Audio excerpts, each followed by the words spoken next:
Good afternoon, everyone, and thanks so much for joining us for number 15 in the Freshly Certified web series. We're diving into one of my favorite topics, social good design. Hi, I'm Amanda Bolte. I'm a serial freelancer, mentor, designer, creative director, but most importantly today, I'm a certified RGD and an active volunteer on the certification committee. When I am available, I'm also a review certification presenter. Presentation person that you would see on the other side of the screen when you go through your process to become certified RGD. Getting involved like this on these webinars and through the certification process is honestly one of the best perks of being part of this organization because you get to meet so many amazing designers like the two people that we get to meet today. Before we get started, though, we're going to do a little quick housekeeping note. If you have any questions for our presenters, pop them into the chat panel at any time. We'll save them to the end so everyone can present without interruptions. I'll try and get the questions per designer, but we'll have lots of time at the end if you have any questions for them about their work, how they've gathered their work up for presentation, or about the certification process in general. Really, all questions are open.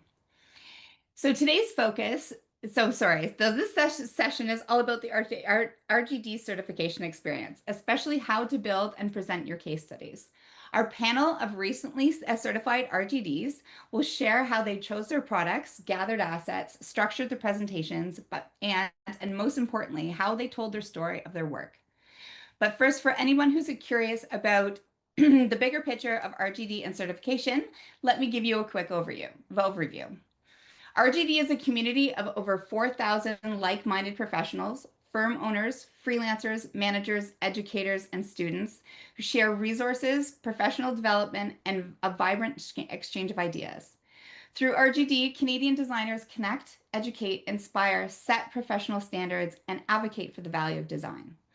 For more information on about membership benefits, resources, and upcoming events, be sure to visit rgd.ca, which you've probably done to sign up for this webinar, but there's more information on the website.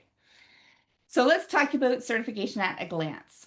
Becoming an RGD is broken down into a four-step process. Submitting an application to confirm eligibility, taking an online test, presenting your portfolio in a virtual review, and then receiving the results from your RGD. Recently, the RGD board, it was just about the end of last year, made a couple of updates. So if you've looked into becoming a certified RGD in the past and you've been daunted by the 6 pieces that it takes to become an RGD, it's been changed recently to only become 3. It allows designers to find more quality design and be able to focus those attentions on 3 pieces instead of 6. The rest of the certification process is pretty much the same. Outside of the test, you only need to successfully complete an accessibility and ethics session of the online test instead of doing the large amounts of the test that we had in the past, and the case study amounts. Anyways, everyone attending today will get a follow-up email summarizing these changes and providing a link to download application form. So if I confused you at all with what I just told you, you'll get a link afterward that'll be super clear. Portfolio review. Anyways, today, the fun part. You'll practice your portfolio. You present your portfolio online in a 30-minute session to 3 senior practitioners, just like me, who serve as RGD reviewers. You'll talk through the same 3 projects that you submitted in your application and then walk through your thinking process and results. If you'd like to dig deeper into the certification process, there's plenty of information on the website and recording webinars on the website. With Design Thinkers just around the corner as well, the certification committee has been working really hard in making us accessible for questions and support. If you are coming to the conference this year, there are a few free roundtables that you can come and talk about how to get started with certification, the benefits of membership, or even how to get involved in supporting others that are going through the process. So if I have any certified RGDs on the webinar today that are looking to support others to get interested in getting certified, your questions are open too, and I love to help you with that support. Anyways, let's get to the part where everybody is excited to see. So our first of our 2 presenters today is Karen Gell. RGD, Karen leverages her strong hands-on skills, keen attention to detail, and organizational expertise to deliver optimal results for clients. Guided by relevance, integrity, and substance, Karen prioritizes the opportunity to amplify diverse perspectives and voices through her work as a communication designer. Karen, it's been a very great pleasure getting to know you and working on this webinar together. So I'm really excited to see your work. Thank you, Amanda. All right, I will then begin presenting my presentation. And everybody on the line, technical things happen, but we will get there. Okay, is everyone able to see my screen? Brilliant. Okay, once again, thank you so much, Amanda, for that introduction. Hello, everyone. Thank you for taking the time to be here today. My name is Karen Gao, and I'm excited to share my contributions to the Nation Building Our Way book designed for the Sokoteen National Government, or TNG.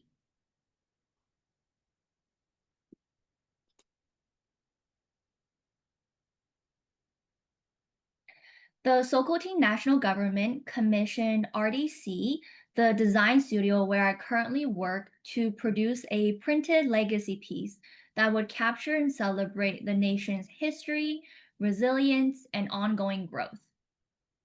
This book shares stories of elders and explores the nation's resurgence and illustrates the values at the heart of the Sokoteen people. It highlights their ancestors who thrived with strong governance and laws long before the arrival of settlers.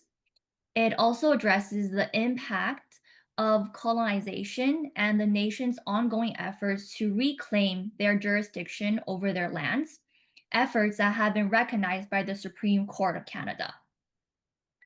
The goal of this project was to revitalize traditional governance, empowering its citizens through education and training, and creating economic opportunities through policy reform and political support.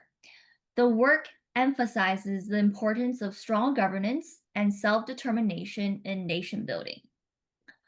The target audience of this project are the Sokoteen people and an aim of educating the broader public. On this project, I served as a key designer. A little bit about the nation.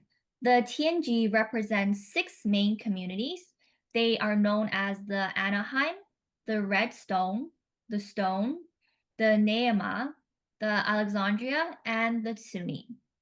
The Sokoteen, also known as the Chilcotin Nation's traditional territory, is located in west central British Columbia between the Fraser River and the Coast Mountains. They are also known as the people of the river. Now let's dive into the project. At RDC, we follow a circular assess and review process model, a collaborative and iterative framework that guides our work from start to finish. This model is broken down into 5 key phases: discovery, ideation, refinement, implementation, and deployment. And I'll be walking us through each step. In the discovery phase, we begin with a comprehensive brand audit. This involves gathering and reviewing all existing brand materials the client has on hand, be it logos, reports, communication materials, and any other visual assets. The goal here is to fully understand the brand's current state, their visions, values, their history, and how they are perceived by their internal and external audiences. The baskets that you see here are traditional Sokoteen hand-woven baskets, and these baskets were so skillfully crafted, they were woven tightly enough to contain water and store berries and other foods. The photo at the bottom was taken at the TNG head office during our visit to conduct their workshop. As a studio, it is important for us to immerse ourselves in the space and the culture to better understand the values and the stories that will guide our projects.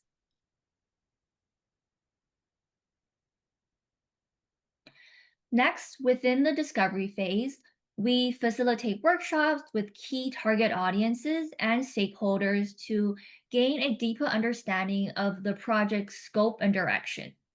The workshop was a 2-day in person event hosted at Williams Lake.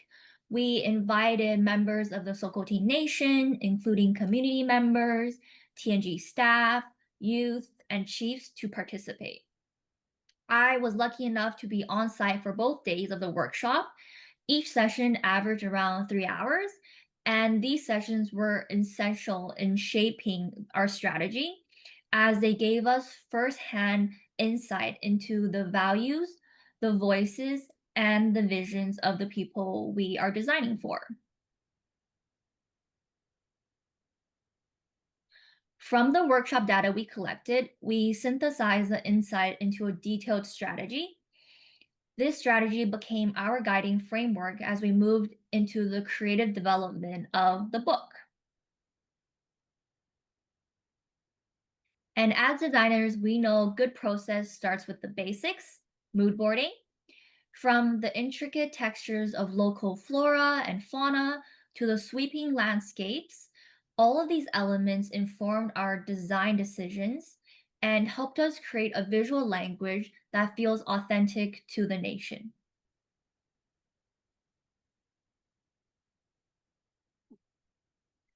We explored color palettes and typography extensively, drawing inspiration from the Chilcotin region, their seasons, their animals, all aspects.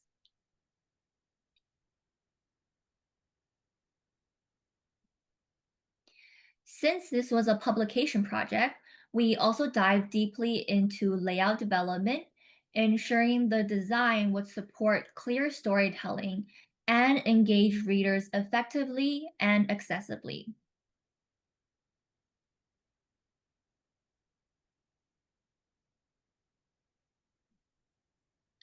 From our initial design explorations, we combined our findings into a comprehensive presentation for the client. Throughout the project, we collaborated closely with TNG's marketing director, who acted as our bridge by sharing feedback from their chiefs, their elders, and committee members to our team, and vice versa.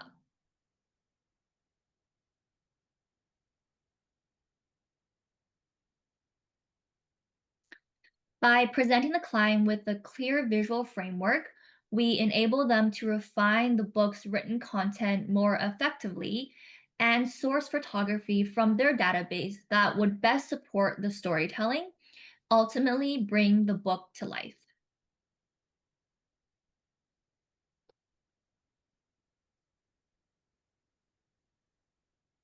From there, we move the rough layouts into refinement.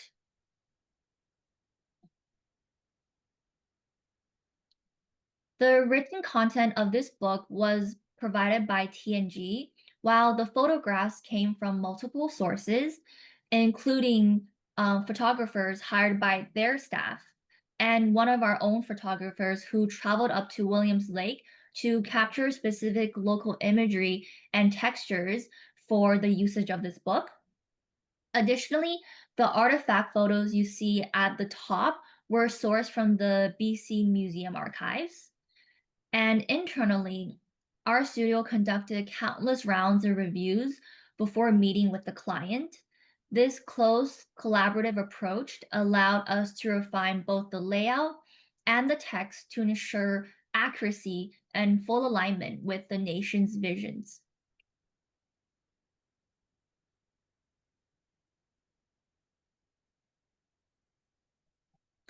All images featured in this book were carefully reviewed and approved by the client before being used.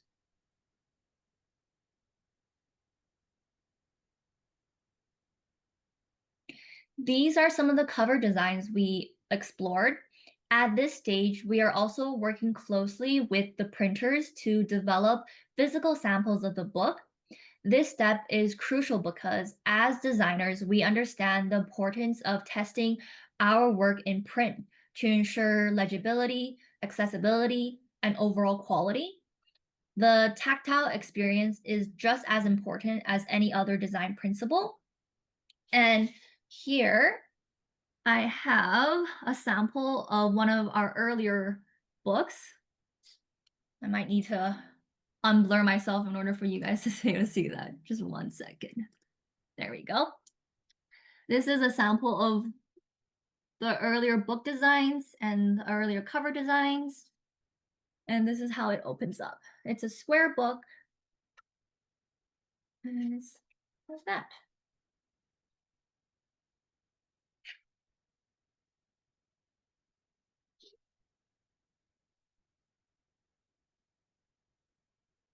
From refinements, we enter the implementation phase. For this print job, RDC partnered with Hemlock Printers to produce the nation building book. Here is a first look at the book during press check, a crucial step to ensure colors, paper quality, and overall production met the standards of this project.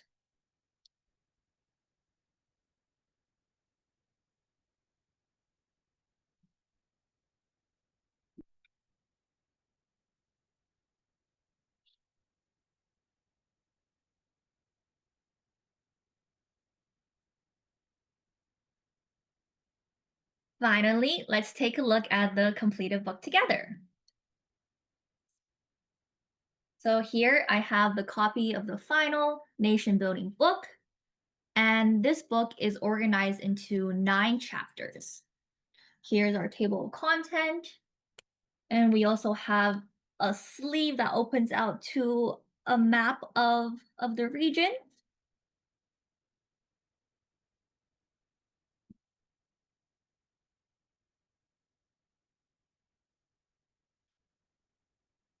And this book tells the story of the Sokoti Nation, where they came from, who they are today, and where they are headed as a people. It explores themes of land ownership, sustainable resource management, and the importance of nurturing healthy children and strong family values.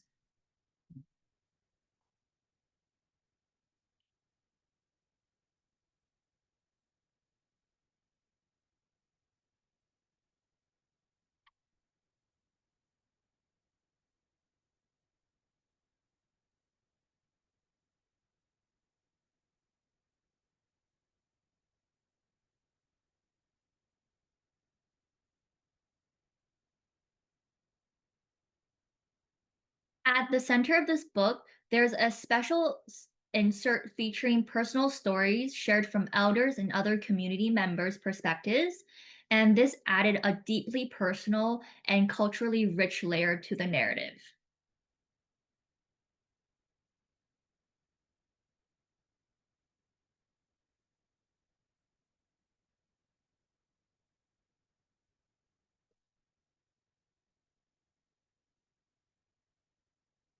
Here you can see the tiny little insert. It's just at the center of the book.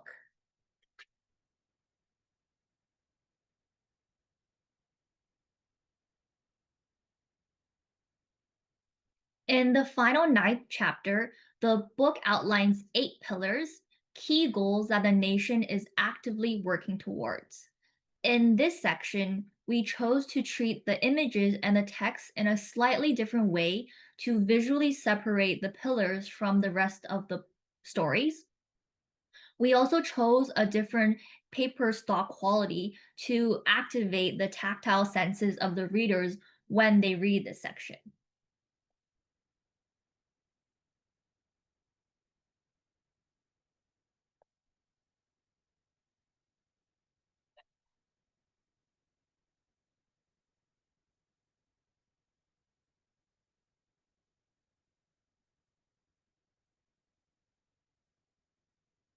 Now, it's been a year since the book has been launched, and I've learned since from the TNG that the Nation Building Our Way book is being shared widely as a meaningful gift.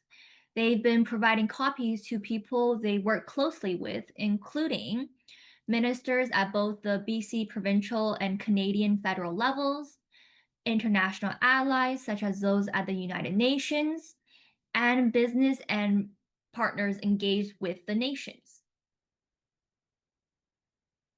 This action speaks to the book's importance as both an educational tool and a symbol of pride and connection.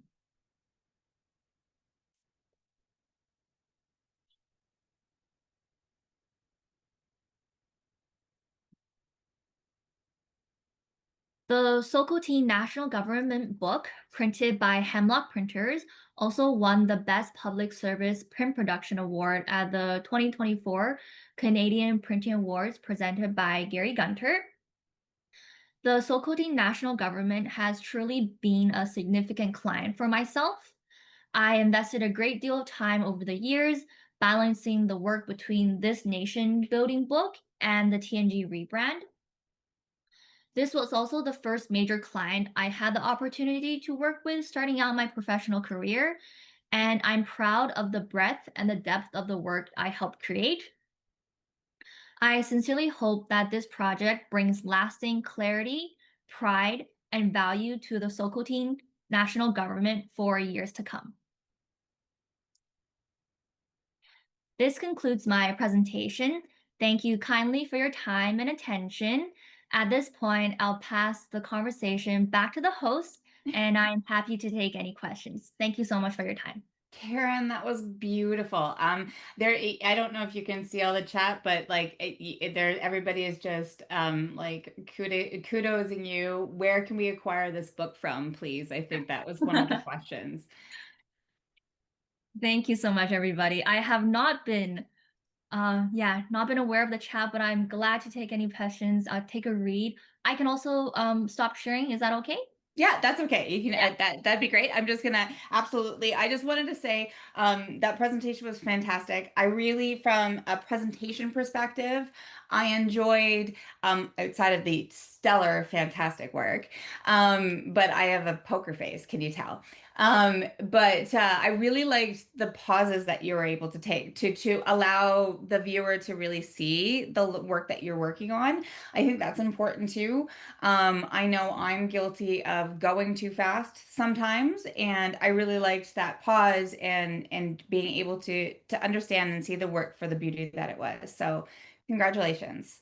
Thank you. Um, did the judges come at you with any or like the judges, the presenter reviewers, did they come at you with any questions that were hard for that one? I would say not really. When I presented for my like case studies, all the like the judges were very, very kind and very supportive. They kind of just they wanted me to talk about more about myself because I think when Good. I was presenting, I used a lot of like we language. So they were just wanting to know what specifically had I helped with. So then I just later on noted that I was at the workshops. For this specific book, I was there from like beginning to end. So I just remember all the countless edits where there was changes, where there was an image swap. There are so much memories when I'm presenting are coming flooding back into my head as I'm Mhm. remembering it. So Oh, that's so good. yeah, And I think that's a good point, and I will use that as my pivot to Jacob. But I think that's important through these presentations and when you're going through a job interview as well, too. It's okay to say I. As designers, we try to be inclusive and we try to say it is a we situation because it does take a teamwork to build. To build a really good campaign, it takes more than one person, but in this presentation, it's you really have to focus on like your contributions to it, and I think that that's really good. And it's completely human to say we. That's I'm just that was good. Anyways, our next presenter, Jacob Sharrard, RGD. Jacob is a co-founder of a Toronto-based creative studio called Significant Other, which I love that name. He's spent over 20 years shaping brand strategy, identity, digital experiences for clients like the Bentway, University of Toronto, and Azure Magazine. Jacob, I can't wait to see your work.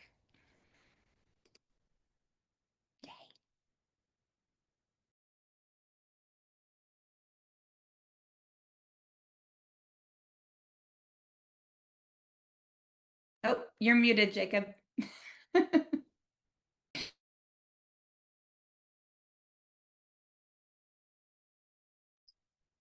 There we go. There we go. Can you hear me? You're All right. good. All right. Thank you. You just missed a little bit of me stumbling around as I started my screen share. Thank you, Amanda, and thank you, Karen, for that amazing work that you shared. And thank you to RGD for inviting me to share my work as part of this webinar series. I know this was really helpful for me and some other members of my team as we were going through the process, and so I appreciate the value of sharing this process and behind the scenes. My name is Jacob Sharrard. I've been a graphic designer for about 25 years now. I finally became certified as an RGD earlier this year after many, many, many years of meaning to get around to it. And I'm so, so happy I did. I went through the certification process, as I mentioned, with some other designers on my team, and I highly recommend that. It was very helpful in building momentum and make accountability, and we all kind of leaned on each other to make sure we stayed on track. And I think almost instantaneously, I felt more connected to my design community and the incredible talent that we have here in Canada. I've been attending webinars. I've already met some amazing people. I've had opportunities to get involved with events like this with Design Thinkers next week. So my only regret is not doing it sooner. So I am co-founder of a design studio called Significant Other, as Amanda mentioned. We help our clients create brand strategies, visual identities, communications, and digital platforms. The primary focus of our work generally falls into three categories: arts and culture, where we get the opportunity to work with organizations like the Bentway and Azure Magazine; climate and justice, where we've had opportunities to work with Force Canada, Human Rights Watch, and Climate Action Network. And the last is research and innovation, where we work with organizations like U of T, Canadian Institutes of Health Research, which is as part of the Canadian government. And the project I'll be sharing with you today falls into both of those last two categories. It's focused on research methodologies, but also for equitable and sustainable outcomes. And that project is the research roadmap for COVID-19 recovery, which was published by the United Nations.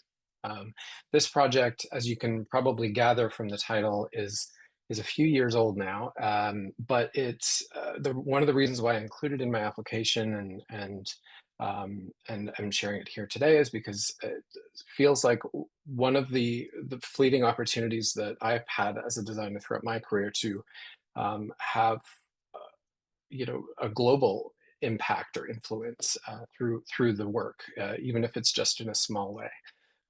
This was commissioned by the UN to guide a globally equitable and resilient recovery from the pandemic. It was led by Dr. Stephen Hoffman at CIHR, which stands for the Canadian Institutes of Health Research, and together with a team of over 270 Canadian research specialists across 38 different research funding organizations. So this was a group effort. My role in the project was creative direction, editorial design, infographic design, and although I'll be trying to say I throughout this presentation, as Amanda pointed out, there was tremendous support from other creatives and other members of my team. The first I have to mention is Vivian Rosa, who's an incredibly talented illustrator and created all of the beautiful illustrations that you'll be seeing. Greg Farron, who's a talented designer who's instrumental in a lot of the fundamental elements of this project. Alan Ju, who was made huge contributions, especially towards the accessibility features and the language translations that followed the English version later on.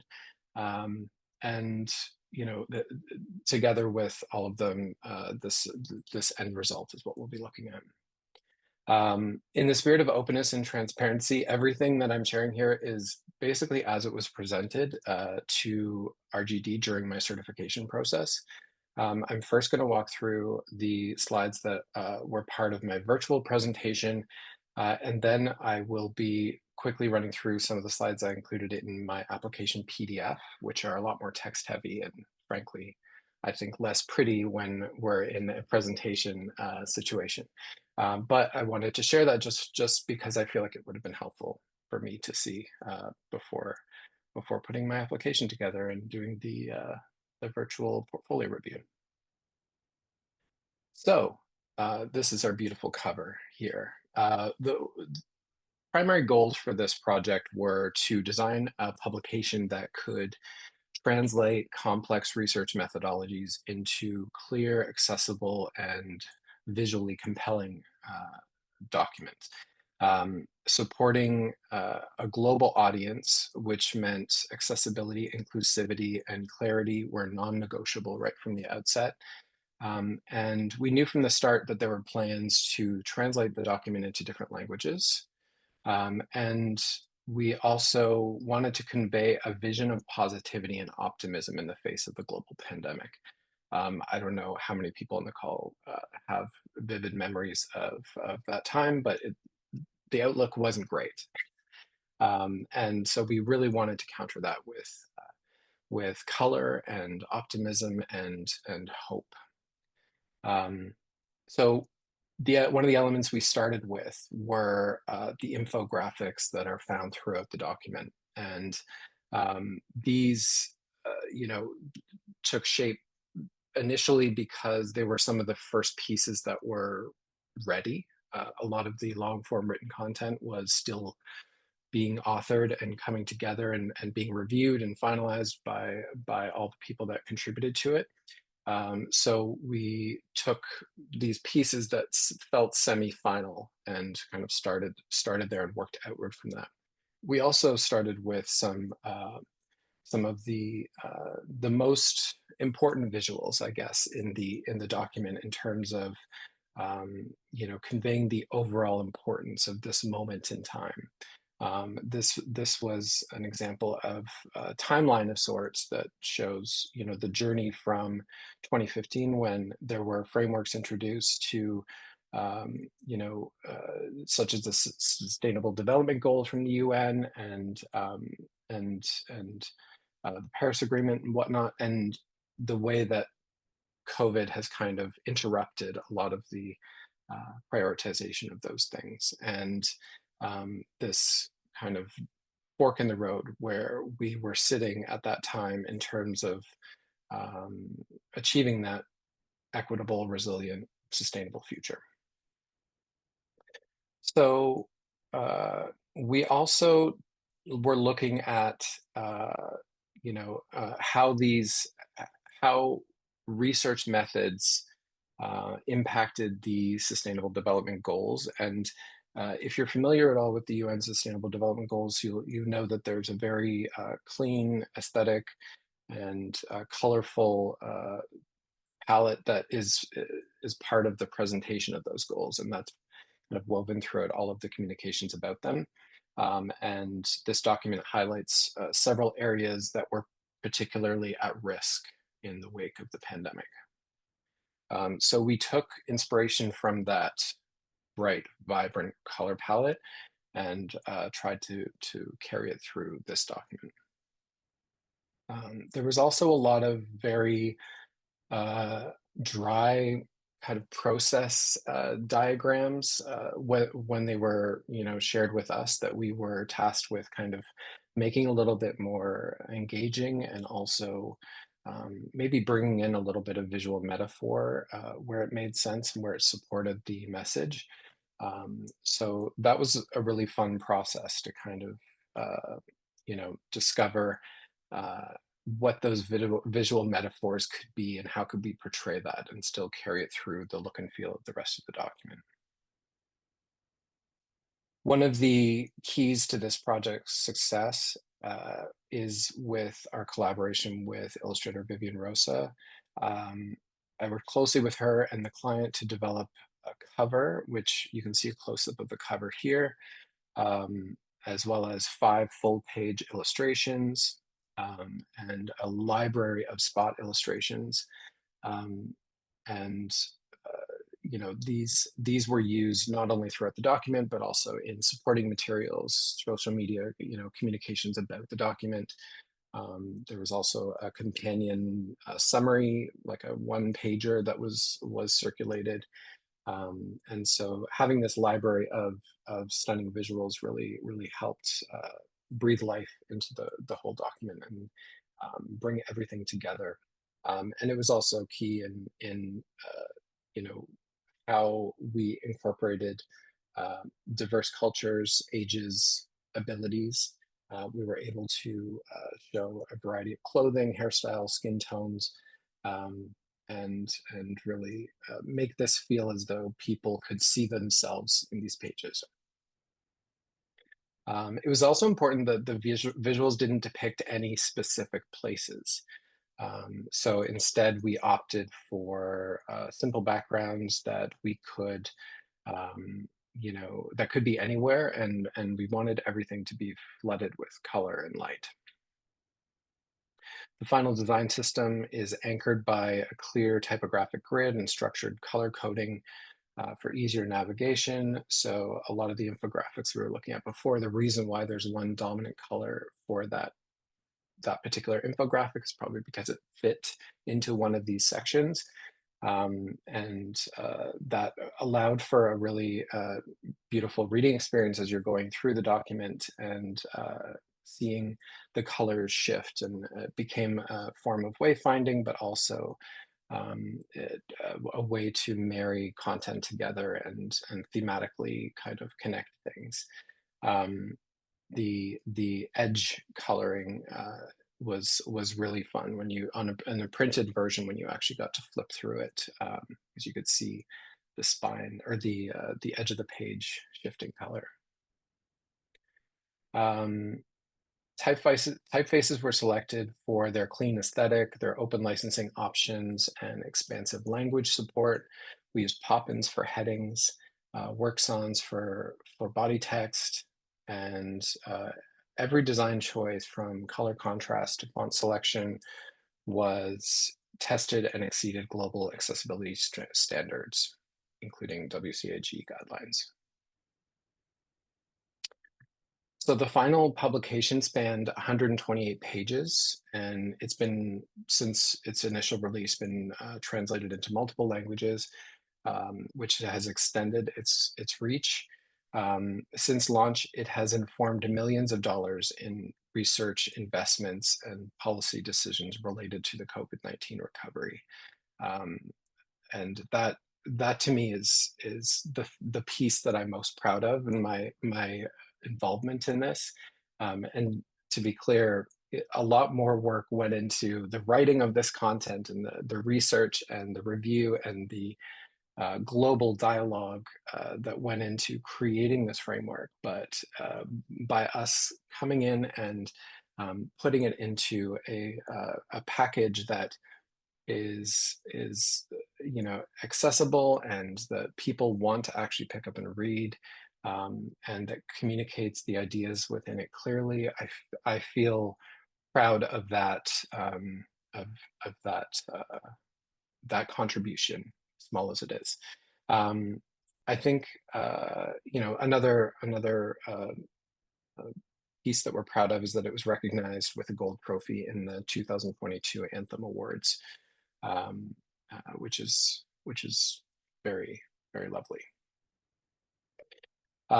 So I also wanted to share the slides, the versions of these slides that we included, or that I included, and there I go again, that I included in the application PDF, because as you'll see, they're slightly different. I wanted to, you know, share all of the beautiful visuals, but I also wanted to make sure that the narrative about the work is easy to digest, and that it wasn't too long, and that things came across clearly. So we have a short introduction here. I've as the certification process dictates, clearly, spelled out my role and the additional team members who are involved. I wanted to provide some context, some background information, and some background about the design process and what that looked like, what my approach was, and then how I arrived at the solution. Um, the you know as you saw before, I also follow up with some beautiful full screen illustrations or visuals without paragraphs of text, but really wanted to make sure that the story was complemented by the visuals as I went through the case study. One other thing I'll say is the team that the rest of the team that my team that went through this process along with me. I reached out to them to ask, what do they wish they knew before we started this journey of becoming RGD certified? And a couple of members had mentioned that that emphasis on the impact and what the result of the work that you did was, and what um, the impact of that is something that is important when we tell the story of our work, and that's something that I think the certification committee will want to see. And I think in the grand scheme of things, and Amanda, you can confirm or deny this, but I feel like no matter how large or small the impact was, I think it's important for each of us to understand, how did this work affect the world at large, or the audiences that we were looking to reach, and to be able to articulate that as well. 100%. I think sometimes I'm glad that you talked about solutions, because sometimes during the process it's not easy for designers. And here's a question for you then. Sometimes it's not as hard, or sorry, not as easy, sorry, to get all of the solutions from every project that we work on. My suggestion into that is, like, sometimes success is measured in different ways. Sometimes it's measured with who it's impacting, sometimes it's who it's reaching. If you had another designer that's out there that's looking to get certified and they didn't know how to get some of that solutions, what would be your advice to them?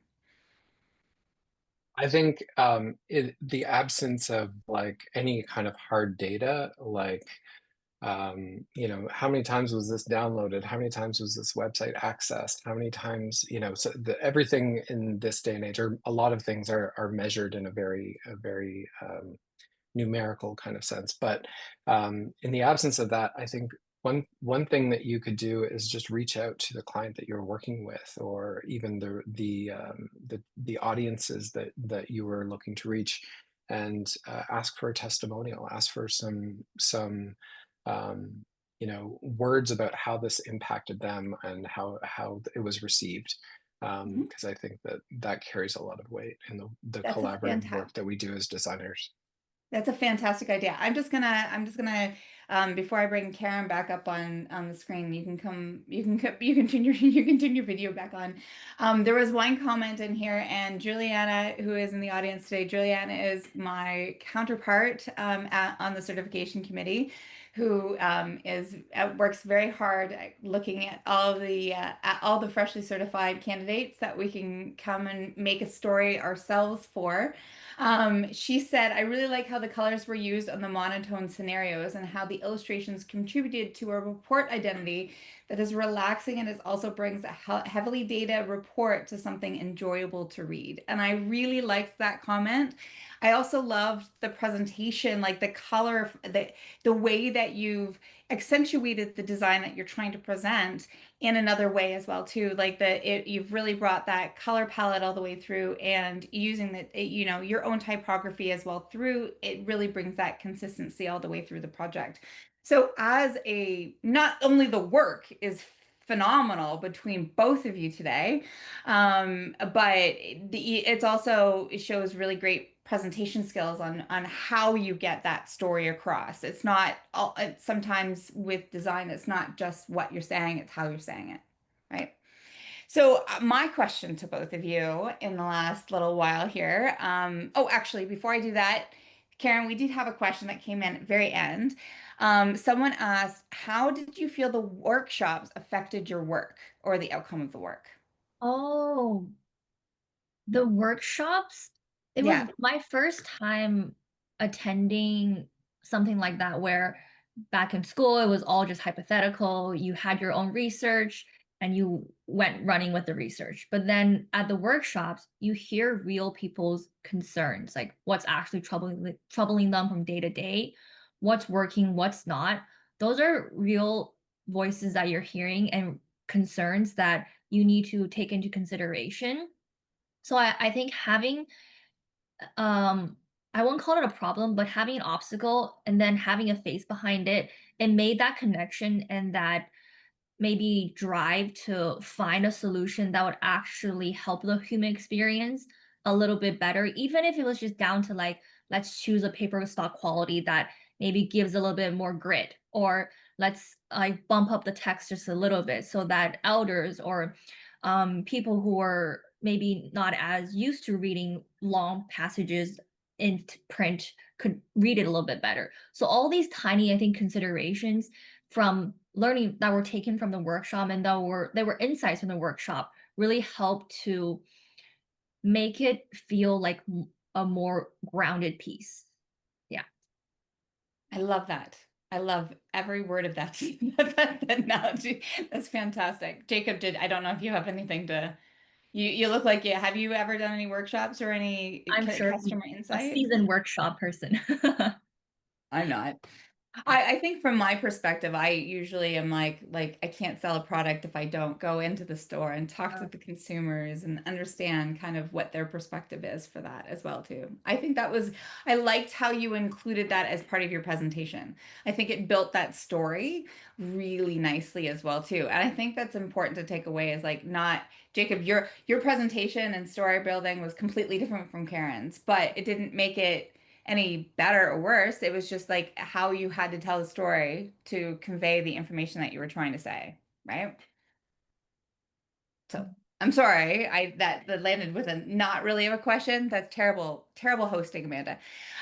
Okay, so my last question, Jacob, if you and Karen, I'll let you both go into this. If you have someone out there that is either, an RGD that's like sitting there like you, Jacob, that has forgotten, has or not forgotten that has been sitting on this forever that doesn't want to get going, or Karen that doesn't know how, like, has this great work but doesn't know how to build a story, like what would you say to those designers? I'll let Jacob go first. Sorry. I mean, I would say to attend some of the RGD events to, get a taste of the community and see how you feel afterwards. Because I always walk away from these kinds of conversations and these events where I have an opportunity to just talk about design with other designers and also connect with other creative people and hear about other people's creative process. So many of us designers are working on an island, whether we're working in house or if we're on a small team or and I feel like we thrive we all on some level thrive on that input, external input and connection with others. So you know take part in something and then see how you feel afterwards. And in my experience, it's been really rewarding. It's been worth the time and effort associated with applying and getting certified. Mm. Karen? For myself, I think just only speaking as like a younger designer that's entered the industry, we're in the world of communications, but sometimes our work gets so granular and you're stuck to a screen that I know there's been moments where I felt disconnected and I wasn't, I think, aware of the world we live in, or why are we designing for what we're designing. And this certification process, I didn't realize how much like confidence and connection it would give me. It allowed me to see that my skills, my work, my contributions, and how I can work in a studio has contributions and merits to the greater public, even if it's just maybe giving someone some insight into how to present.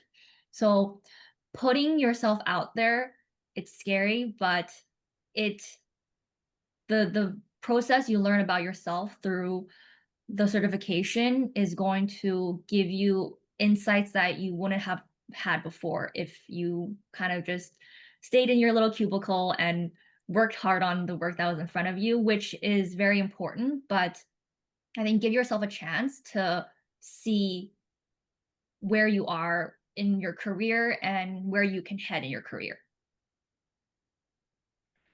I'm just gonna frame you, and I'm just gonna let's just there's like 17 testimonials that are just gonna be all Karen Gao, Karen Gao. It's all gonna be them. That's fantastic. And I will leave you guys there. I think that this was a fantastic webinar. Right off of Jacob of what you just said, and with the next one's coming in 10 days, guys, Design Thinkers is in Toronto. You don't have to go physically. You can go and get you can get a virtual ticket if you are just looking for that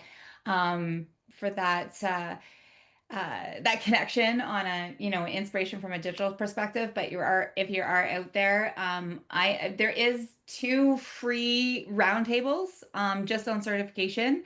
I am doing one on the second day that's an Ask Me Anything. So if you guys have any questions about anything that's ever come up in any of the freshly certified or a certification in general, or there is one on the very first day. It's about, just talking through, I can't remember what she's covering, but it's another certification coverage.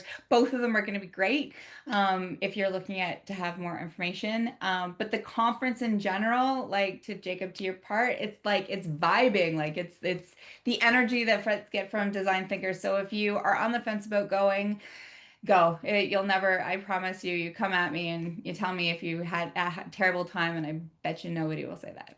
So anyways, Karen, this was a fantastic webinar. Thank you so much for participating.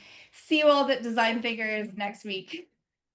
That was right from our audience today. So thank you so much, guys. For those who are very interested in Freshly Certified, we're going to be doing this again probably before the end of the year.